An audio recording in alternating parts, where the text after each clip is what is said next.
নিজামুদ্দিন আউলিয়া অসুস্থ, তাড়াতাড়ি গাড়ি লও, অ্যাম্বুলেন্স লও। তখনকার যুগে যা ছিল ঘোড়ার গাড়ির গরুর গাড়ি নিয়ে হসপিটালে নেওয়ার জন্য তার শাহী সিপা সালার সহ তকলক হাজির হয়ে গেলেন, নিজামুদ্দিনকে হসপিটালে নেবেন।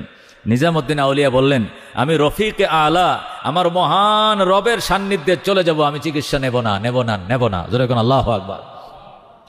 আমি রফিকে আলা, আমার দোস্ত, আমার মাহবুব, আমি রবের সান্নিধ্যে চলে যাব, আমি চিকিৎসা নেব না। নিজামুদ্দিন আউলিয়া চিকিৎসা নিতে রাজি হন নাই।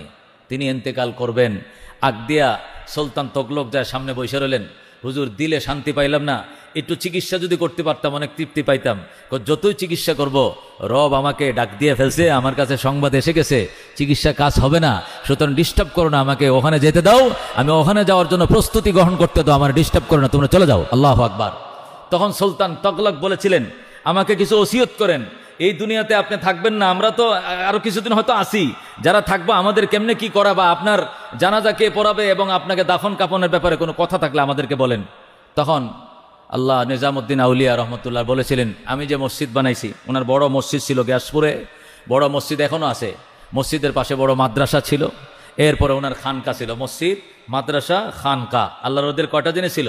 তিনটা, একটা মসজিদ, একটা মাদ্রাসা, একটা খানকা। কিন্তু এখনের কিছু আল্লাহর ওলি নতুন বাইরেছে, ওনাদের শুধু গাঞ্জার শুধু ওই যে ঘরটাই থাকে, গাঞ্জার ঘর ছাড়া মসজিদও থাকে না, খানকাও থাকে না, মাদ্রাসা তো থাকে না, অন্য কিছু না, শুধু গাঞ্জার একটা খানকা থাকে। এই হলো বর্তমান উলিয়া উলিয়াদের কারসাজি আর কি, নাউজুবিল্লাহ মিন যালিক। আল্লাহর ওলির গ্যাসপুরে মসজিদ, মাদ্রাসা, খানকা ছিল। মসজিদ, মাদ্রাসা, খানকার সামনে বিরাট পুকুর ছিল, পুকুর, বড় পুকুর ছিল। তিনি বললেন, তুমি যদি পারো, আমার তো মন চায় মসজিদ, মাদ্রাসা, খানকার সামনে আমাকে দাফন করাইবা, ব্যবস্থা তুমি করবা। আল্লাহর ওলি এই বলে চোখ বন্ধ করলেন, গা গোসল দিতে দিতে এত লোক লাগিয়ে দিলেন, অল্প সময়ের ভিতরে পুরো পুকুর ভরাট করা হলো। আল্লাহু আকবার। ওনার মসজিদ, মাদ্রাসা, খানকার সামনে বড় পুকুর ছিল, এই পুকুর ভরাট করার পরে ঠিক এটার মাঝখানে ভরাট করা হয়েছে, মাঠ হয়ে গেছে। এবং এই মাঠে, এখানে মসজিদ, মাদ্রাসা, খানকা তিনটি আছে, এই মাঠের মাঝখানে ওনাকে দাফন করা হয়। যেরকম সুবহান।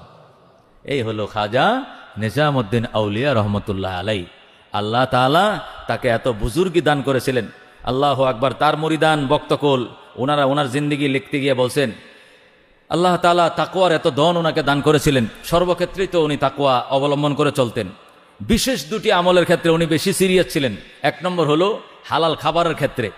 খাবারের ক্ষেত্রে অত্যন্ত বাজবিজ ছিল ওনার, অনেক বাজবিজ করে খাবার খাইতেন হালাল খাবার খাওয়ার ক্ষেত্রে।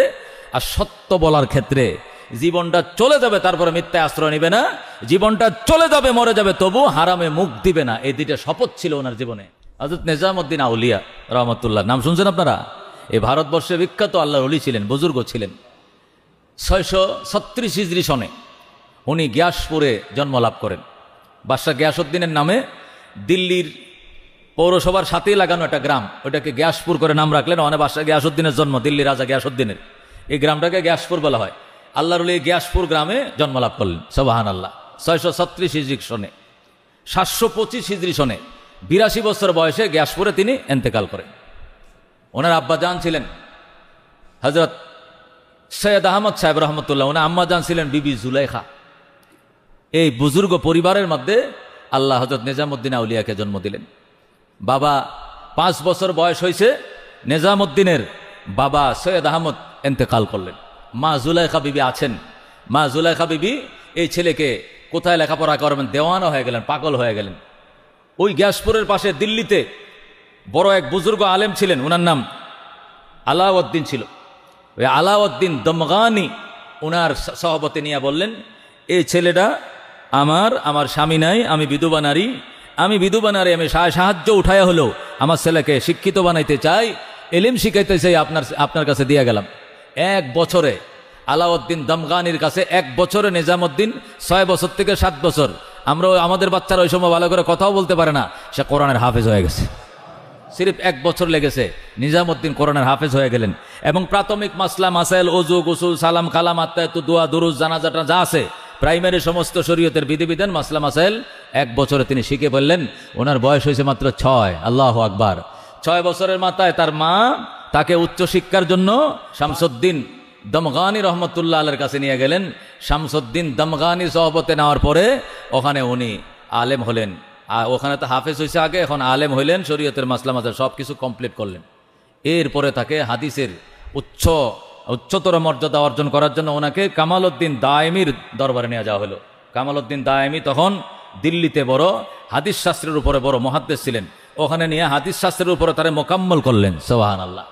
আল্লামা নিজামুদ্দিন আউলিয়া ওই লম্বা চুল রাইখা, ওই জট চুল রাইখা, লাল ফিতা লইয়া রাস্তাঘাটে ঘুরতো, ওই লোক দেনা নিজামুদ্দিন আউলিয়া না। 5 থেকে 6 এই বয়সে 1 বছরে যিনি কোরআনের হাফেজ হয়েছেন, হ্যাঁ, আর 13-14 বছরের ভিতরে তিনি আলেম হয়ে গেছেন, 16-17 বছরের ভিতরে তিনি মুহাদ্দিস হয়ে গেছেন। যেরকম সুবহানাল্লাহ। এরপরে এখন তো ছেলে বুঝে, উলুমে শরীয়তের জাহিরি এলেম সব আল্লাহ তাকে দিছে, হাফেজ হয়েছে, মাওলানা হয়েছে। এখন সে আল্লাহু আকবার, হ্যাঁ, তাসাউফ অর্জন করার জন্য, আত্মশুদ্ধির জন্য তিনি আল্লাহ খাজা নিজামুদ্দিন আল মুতাওয়াক্কিলের দরবারে গেলেন। খাজা নিজামুদ্দিন আল মুতাওয়াক্কিল ওই জামানা বিখ্যাত বুজুর্গ ছিলেন দিল্লিতে। ওই নিজামুদ্দিন আল মুতাওয়াক্কিলের দরবারে নিয়ে যাওয়া হলো। নিজামুদ্দিন আল মুতাওয়াক্কিল একটা নজর দিয়েই বলে পৃথিবীর সেরা আল্লাহর ওলি হবে। সুবহানাল্লাহ। নজর দেওয়া মাত্র কই তো হয়ে গেছে, ই তো হয়ে গেছে বুজুর্গ। এক নজরে বুঝে ফেললেন সে বিখ্যাত বুজুর্গ হবে।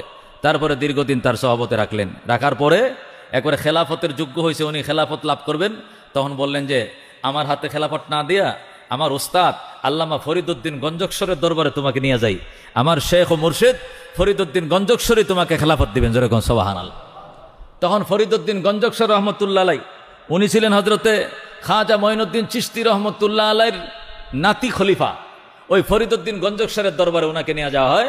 ফরিদউদ্দিন গঞ্জকসর রহমতুল্লাহ 1 সপ্তাহ ওনাকে রাখলেন, বিশেষ নজর এবং দৃষ্টি দান করলেন। এরপরে খেলাফত দানে ওনাকে ভূষিত করলেন। উনি বিখ্যাত বুজুর্গ হয়ে গেলেন। হয়ে গেল নিজামুদ্দিন, এখন তিনি হয়ে গেলেন নিজামুদ্দিন আউলিয়া। সুবহানাল্লাহ। আল্লামা ফরিদউদ্দিন গঞ্জকসর রহমতুল্লাহ আলাই ওনাকে খেলাফত দিলেন। উনি নিজামুদ্দিন আউলিয়া হলেন, দিল্লির মধ্যে বিখ্যাত বুজুর্গ হলেন, একবারে খ্যাতি সম্পন্ন বুজুর্গ হলেন। আল্লাহু আকবার। তিনি সেই নিজামুদ্দিন আউলিয়া রহমতুল্লাহ আলাই হঠাৎ করে 81 বছর বয়স দারুণভাবে অসুস্থ হয়ে গেলেন। সুলতান তগলক, তখন দিল্লির বাদশা ছিল তগলক রাজা, তগলক সুলতান তগলক